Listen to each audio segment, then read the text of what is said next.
Jai Hind all my dear students. So today we are going to discuss our first topic of this chapter, that is male reproductive system. So earlier we have talked about what is gametogenesis. Terminology हमने पढ़ी थी. Gametogenesis क्या है, insemination क्या है, fertilisation क्या है, प्लास्टोसिस्ट क्या है, इम्प्लांटेशन क्या है, gestation क्या है, पार्चुशन क्या है, right? So today we are going to discuss male reproductive system. So the male reproductive system, where they are located, where it is located in the pelvic region. So the male reproductive system is located in the pelvic region. It is narrow in male, right? जो mail है उसके अंदर कैसा होगा, reason narrow होगा, और female के अंदर जो पेल्विक रीजन होगा वो कैसा होगा, वो ब्रॉड होगा, राइट? क्योंकि बर्थ करना होता है, चाइल्ड बर्थ करना होता है फीमेल को, that's why the pelvic region is broader in female. It includes a pair of testis along with accessory ducts, right? It includes a pair of testis, right? Testis word है, Latin word से derived हुआ है.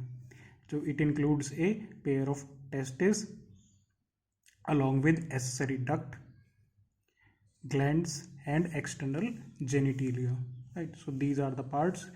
क्या क्या इसमें pair of testis है, उसके साथ क्या है, एसेसरी डक्ट्स हैं और ग्लैंड्स हैं और external genitalia. Clear? Now the testis, right? जो टेस्टिस है, तो टेस्टिस क्या है, प्राइमरी सेक्स ऑर्गन है, ठीक है? Testis is a primary sex organ. They are oval in shaped. कैसे शेप होगी इनकी, ओवल इन शेप्ड होगी, राइट? कैसे शेप होगी इनकी, ओवल इन शेप्ड होगी. Situated outside the abdominal cavity. Where they are situated? They are situated outside the abdominal cavity with a pouch called scrotum, right? तो कहाँ पर इनकी लोकेशन है, कहाँ पर इनकी location, they are situated outside the abdominal cavity, ठीक है? abdominal cavity के बाहर with a pouch called scrotum. क्या है उस पाउच का नाम, scrotum है, जिसमें लेफ्ट टेस्टिस भी है, ठीक है ना? दो टेस्टिस हैं, लेफ्ट टेस्टिस और एक राइट टेस्टिस, ठीक? फिर इसके अलावा जो लेफ्ट जो टेस्टिस है उसके अंदर क्या होती है, डार्टोज मसल भी होती है, ठीक है ना? डार्टोज मसल भी इसके अंदर प्रेजेंट होगी. डार्टोज मसल क्या होगी, वो कॉन्ट्रैक्ट भी हो जाएगी, ठीक है? कॉन्ट्रैक्ट भी हो जाएगी और वो रिलैक्स भी हो जाएगी, ठीक है? कॉन्ट्रैक्ट कब होगी, विंटर्स के टाइम पर वो कॉन्ट्रैक्ट हो जाएगी, ठीक है? विंटर्स के टाइम पर वो कॉन्ट्रैक्ट हो जाएगी. और जो डार्टोज मसल है वो क्या होगी, वो रिलैक्स हो जाएगी कब, समर्स के टाइम पर, ठीक है? समर्स के टाइम पर वो रिलैक्स हो जाएगी. क्लियर? फिर scrotum maintaining the lower temperature, right? So scrotum what they are doing, they helps in maintaining the lower temperature. Lower temperature कितना, 2 to 2.5 degree Celsius lower then the normal internal body temperature. तो कितना जो body temperature होगा उससे 2 to 5 degree Celsius कम देखने को मिलेगा, right? अगर बॉडी टेम्परेचर भी उतना ही है जितना यहाँ पर ये मतलब बराबर ही है दोनों का टेम्परेचर, तो फिर स्पर्म का फॉर्मेशन नहीं हो पाएगा, ठीक है? स्पर्म का फॉर्मेशन नहीं हो पाएगा. वो किस कंडीशन में होता है, जैसे कोई पर्सन है, ठीक, कोई पर्सन है, उस पर्सन को कोई पर्टिकुलर कोई डिजीज़ हो गई है, ठीक है? कोई पर्टिकुलर ऐसी बीमारी चल गई है, लॉन्ग क्रोनिक डिजीज़ हो गई है, तो उसका बॉडी टेम्परेचर मान लो इंक्रीज हो रहा है, ठीक है? तो इसका मतलब क्या होगा, उस पर टेस्टिस पर भी इफेक्ट पड़ेगा. जब टेस्ट किस पे इफेक्ट पड़ेगा, फिर वो टेस्टिस के टेम्परेचर पे. तो टेम्परेचर जब बढ़ेगा तो फिर क्या होगा, स्पर्म का प्रोडक्शन हॉल्ट हो जाएगा, ठीक है? और क्या होगा, इनफर्टिलिटी की प्रॉब्लम इसीलिए क्रिएट होती है. इनफर्टिलिटी की प्रॉब्लम भी इसी वजह से क्रिएट होती है, ठीक है ना? Then the normal internal body compartments. फिर वो किस लिए है, ठीक है ना? किस लिए वो स्पर्मेटोजेनेसिस के लिए रिस्पॉन्सिबल है, ठीक है ना? स्पर्मेटोजेनेसिस का मतलब क्या होगा, स्पर्म के फॉर्मेशन के लिए इतना टेम्परेचर होना चाहिए, ठीक है? नॉर्मल बॉडी टेम्परेचर से 2.5 डिग्री सेल्सियस, ठीक है? फिर अब क्या होगा इसमें, आगे लेंथ, ठीक है? जो लेंथ होगी इसकी कितनी है, द लेंथ ऑफ टेस्टिस, ठीक है, जो लेंथ होगी कितनी यहाँ पर एडल्ट्स में जो लेंथ है वो कितनी 4 to 5 centimetre, right, 4 to 5 centimetre, और विड्थ कितनी होगी 2 to 3 सेंटीमीटर। कितनी लेंथ है यहाँ पर 4 to 5 सेंटीमीटर और विड्थ कितनी है ये 2 to कितना है 3 centimetre. Testis is covered by A dense covering, जो टेस्टिस है उसमें क्या होगा डेंस कवरिंग देखने को मिलेगी, टेस्टिस के अंदर डेंस कवरिंग देखने को मिलेगी। अब जो टेस्टिस में जो डेंस कवरिंग है उसमें 3 लेयर्स प्रेजेंट होती हैं, ठीक है, 3 लेयर प्रेजेंट होंगी, यहाँ पर मैंने एक ही लिखी है, ठीक है, तो 3 लेयर्स होंगी, ठीक है। 3 लेयर कौन कौन सी होंगी, ट्यूनिका वेजिनलिसिस, ठीक है, जो सबसे बाहर वाली है जो कवर है उसका, फिर ट्यूनिका एल्बुजिनिया, ठीक है ना, ट्यूनिका एल्बुजिनिया जो मिडिल वाली है, ठीक है, जो मिडिल वाली है, जो डेंस है सबसे ज़्यादा डेंस वाली, फिर ट्यूनिका वास्कुलोसा जो सबसे इनर वाली है, ठीक है। जो कौन यहाँ पे क्या लिखा है, testis is covered by A dense covering. Dense covering का मतलब क्या होगा, इस टेस्टिस के अंदर 3 लेयर हमें देखने को मिलेंगी। क्लियर, टेस्टिस के अंदर 3 लेयर हमें देखने को मिलेंगी। 3 लेयर कौन कौन सी होंगी, ट्यूनिका वेजिनलिसिस, राइट, जो कवर है उसका, ट्यूनिका एल्बुजिनिया, ठीक है, ट्यूनिका एल्बुजिनिया, और तीसरी कौन सी है, ट्यूनिका वास्कुलोसा। कौन सी है, ट्यूनिका वास्कुलोसा, ठीक। I will show you the diagram, ठीक है, डायग्राम मैं आपको दिखाता हूँ, ठीक है, डायग्राम मैं आपको दिखाता हूँ, एक बार डायग्राम आपको दिखाता हूँ पहले। This the diagrammatic sectional view of mail pelvic showing reproductive system, right, ये डायग्राम है, ये डायग्राम है sectional view, it is showing the sectional view. You will get here, this is the scrotum pouch, right, this is the testis, right, this is the testis. We are going to discuss, हम सारी चीज discuss करेंगे। ये ureter वाला हिस्सा, ठीक है, ये सेमाइनल वेसाइकल, ठीक है, ये सेमाइनल वेसाइकल है, फिर ये यूरिनरी ब्लैडर, ठीक है, यूरिनरी ब्लैडर, फिर वास डिफरेंस, ठीक है, वास डिफरेंस है, ये प्रोस्टेट, ठीक है, ये प्रोस्टेट वाला हिस्सा, ये prostate, then penis, then urethra, ठीक है, यूरिथ्रा, ये glans penis, foreskin, this is the ejaculatory duct, ठीक है, इजैकुलेटरी डक्ट है, ठीक है, इजैकुलेटरी डक्ट। ये हिस्सा क्या दिखा रखा है, ये रेक्टम का दिखा रखा है, ठीक है, रेक्टम, ये एनस, ठीक है। सो ये कौन सी है यहाँ पर, बल्बो यूरिथ्रल ग्लैंड्स, कौन सी है ये, बल्बो यूरिथ्रल ग्लैंड्स, ये हमें यहाँ पर देखने को मिल रही है। क्लियर, चलिए फिर उसके बाद में क्या है, each testis has about 250 compartment called testicular lobules, right, हर एक टेस्टिस के अंदर, ठीक है ना, each testis has 250 compartments called testicular lobules, ठीक है। लोब्यूल्स का मतलब है इंटरनल कंपार्टमेंट, ठीक है, क्या मतलब है इसका, इंटरनल कंपार्टमेंट, हर एक टेस्टिस के अंदर, यानी कि दो टेस्टिस मिला कितने कंपार्टमेंट बैठेंगे, 500 कंपार्टमेंट बैठेंगे, तो क्या होगा उसके अंदर टेस्टिकुलर लोब्यूल्स हैं, उसको हम क्या कहते हैं, हम लोग इंटरनल कंपार्टमेंट, क्या कहेंगे उसको, इंटरनल कंपार्टमेंट।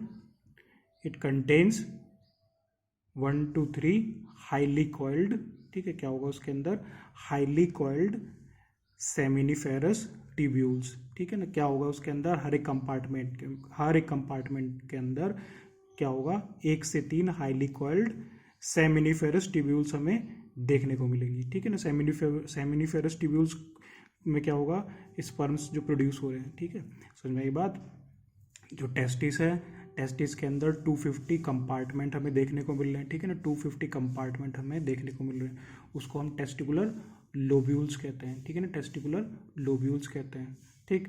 अब टेस्टिकुलर लोब्यूल्स के अंदर क्या होगा, ठीक है ना, ईच लोब्यूल, जो हर एक लोब्यूल है उसमें क्या होगा, 1 से 3 हाईली कॉइल्ड, ठीक है ना, बहुत ज़्यादा कॉइलिंग हमें देखने को मिलेगी, हाईली कॉइल्ड सेमिनिफेरस ट्यूब्यूल्स, ठीक है ना, सेमिनिफेरस ट्यूब्यूल्स, उस जहाँ पर स्पर्म का प्रोडक्शन होता है, स्पर्म्स आर प्रोड्यूस देयर, ठीक है। एक बार इसमें इसका डायग्राम भी आपको दिखा देता हूँ, ये इसका डायग्राम है, ठीक है, ये है इसका डायग्राम, एनसीईआरटी का diagrammatic view of male reproductive system, part of the testis is open to showing inner details, ये इनर डिटेल्स को बता रहा है, ठीक है ना, ये इनर डिटेल्स को ये डायग्राम बता रहा है, ये वाला, ठीक।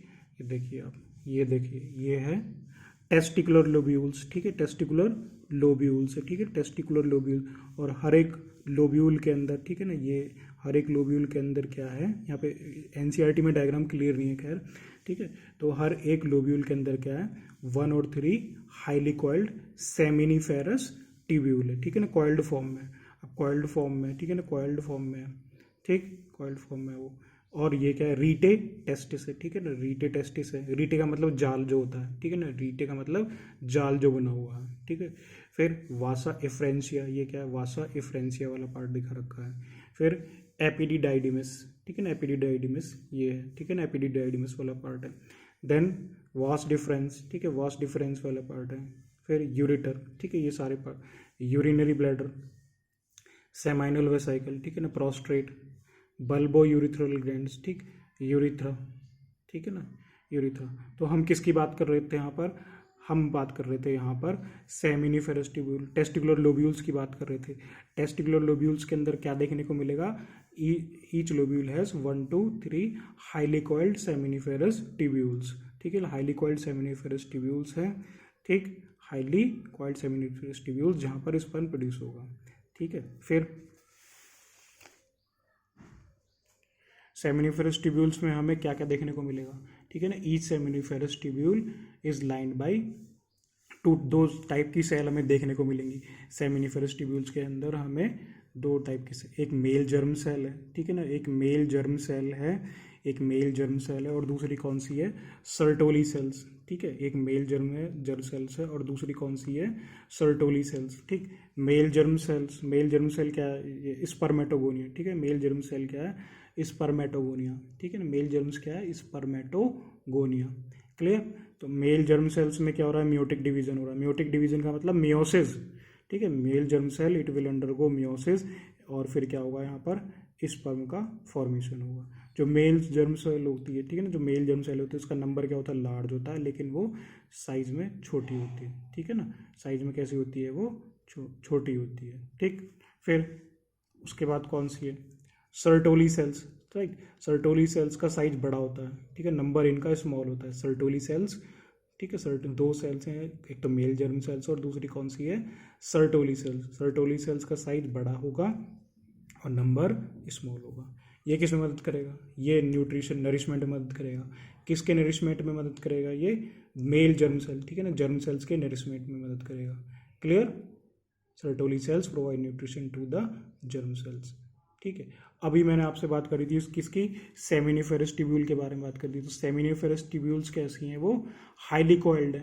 तो हाईली कॉइल्ड है तो यानी कि उसके बीच में कुछ स्पेस होगा, ठीक है, उसके बीच में क्या है, आउटसाइड, बाहर की तरफ, ठीक है ना, बाहर की तरफ, अंदर नहीं, सेमिनिफेरस ट्यूब्यूल के बाहर स्पेस होगा, ठीक है ना, सेमिनिफेरस ट्यूब्यूल के बाहर स्पेस होगा, ठीक। उसको हम क्या कहते हैं, इंटरस्टिशियल स्पेसेस, क्या कहते हैं उसको हम, इंटरस्टिशियल स्पेसेस। और उस पर क्या होगी, वहाँ पर इंटरस्टिशियल स्पेसेस में क्या होगा, ब्लड वेसल्स होंगी, ठीक है, इंटरस्टिशियल सेल्स होंगी और लेडिक सेल्स हमें देखने मिलेंगी, ठीक है। तो क्या लिखा है यहाँ पर, regions outside the seminiferous tubules, seminiferous tubule के बाहर, नॉट इनसाइड, ठीक है, मतलब सेमिनिफेरस ट्यूब्यूल हाईली कॉइल्ड है, उसके बाहर की तरफ, ठीक है। कंटेन इंटरस्टिशियल स्पेसेस, वहाँ पर ऐसी जगह है interstitial spaces. Contain small blood, ठीक है ना, स्मॉल ब्लड वेसल्स, ठीक है, ब्लड वेसल, वेसल्स वर्ड यहाँ पर लिखा जाएगा, small blood vessels and interstitial cells और लेडिक सेल्स, ठीक है। कौन सी सेल्स होंगी, ये लेडिक सेल्स, ठीक है, Leydig cells, LEYDIG, Leydig cells, ठीक है, लेडिक सेल्स। अब ये लेडिक सेल्स क्या करती हैं, the Leydig cells synthesize and secrete testicular hormones called androgens, right। तो लेडिक सेल्स है, जो लेडिक सेल्स है वो क्या सिंथेसाइज कर रही है, और synthesise and secrete testicular hormones called androgen. जो एंड्रोजन्स जो बड़े ग्रुप का हार्मोन्स है मेल के अंदर, ठीक है, मेल्स के अंदर जो बड़े ग्रुप का हार्मोन्स है उसको क्या कहते हैं हम लोग, एंड्रोजन्स कहते हैं। क्या कहते हैं उसको हम लोग, एंड्रोजन्स कहते हैं, ठीक है। फिर इसके अलावा और क्या चीज़ प्रेजेंट होगी यहाँ पर, ठीक है, और क्या चीज़ प्रेजेंट होगी, इम्यूनो कॉम्पिटेंट सेल्स भी यहाँ पर प्रेजेंट होंगी, ठीक है ना, इम्यूनोलॉजिकली कॉम्पिटेंट सेल्स भी हमें देखने को मिलेंगी, इम्यूनोलॉजिकली कॉम्पिटेंट सेल्स भी यहाँ पर हमें देखने को मिलेंगे। अब उसको क्या रोल होगा, immunologically competent cells they prevent testis from infection, जो कि हमें जो कि टेस्टिस को इन्फेक्शन से बचाने में मदद करेंगी। क्लियर, समझ में आया? ठीक है, तो हमने यहाँ पर क्या क्या डिस्कस करा, हमने एक बार क्या क्या डिस्कस करा, हमने देखा कि भाई जो टेस्टिकुलर लोब्यूल्स है, ठीक है ना, टेस्टिकुलर लोब्यूल्स है। अब जो टेस्टिकुलर लोब्यूल्स है उसके अंदर क्या है, हाईली कॉइल्ड, हर एक लोब्यूल के अंदर हाईली कॉइल्ड क्या है, सेमिनिफेरस ट्यूब्यूल्स हैं, ठीक है ना। टेस्टिकुलर लोब्यूल्स है, टेस्टिस के अंदर 250 कंपार्टमेंट है, उसको क्या कहते हैं हम लोग, टेस्टिकुलर लोब्यूल्स कहते हैं, ठीक है ना। इंटरनल कंपार्टमेंट, अंदर की बात करें टेस्टिस के अंदर, उसके अंदर हाईली कॉइल्ड क्या होगा, हाईली कॉइल्ड 1 से 3, हर एक लोब्यूल के अंदर 1 से 3 क्या होंगे, हाईली कॉइल्ड सेमिनिफेरस ट्यूब्यूल्स देखने को मिलेंगे, ठीक है, जहाँ पर स्पर्म का प्रोडक्शन होगा। फिर इसमें 2 तरह की सेल्स हमें देखने को मिल रही है, एक तो मेल जर्म सेल और दूसरी सर्टोली सेल्स। जो सर्टोली सेल्स है वो नरिशमेंट प्रोवाइड कर रही है जर्म सेल्स को, ठीक है, और जो मेल जर्म सेल है वो मियोटिक डिवीजन कर रही है। मियोटिक डिवीजन मतलब मियोसिस, उससे क्या बनेगा, स्पर्म का फॉर्मेशन होगा। क्लियर। फिर इसके अलावा regions outside the seminiferous tubules, जो बाहर वाले रीजन है, ठीक है, regions outside the seminiferous tubules called interstitial spaces, उसको क्या कहते हैं हम लोग, इंटरस्टिशियल स्पेसिस कहते हैं। कंटेन स्मॉल ब्लड वेसल्स, ठीक है, ब्लड वेसल्स होंगी और इंटरस्टिशियल सेल्स और लेडिक सेल्स होंगी। कौन सी सेल्स होंगी, लेडिक सेल्स। और लेडिक सेल्स क्या बना रही है, टेस्टिकुलर हार्मोन्स को प्रोड्यूस कर रही हैं। कौन से हार्मोन्स को, टेस्टिकुलर हार्मोन्स को क्या कहते हैं, उसको हम लोग एंड्रोजन्स, ठीक है, एंड्रोजन्स कहते हैं। क्लियर, चलिए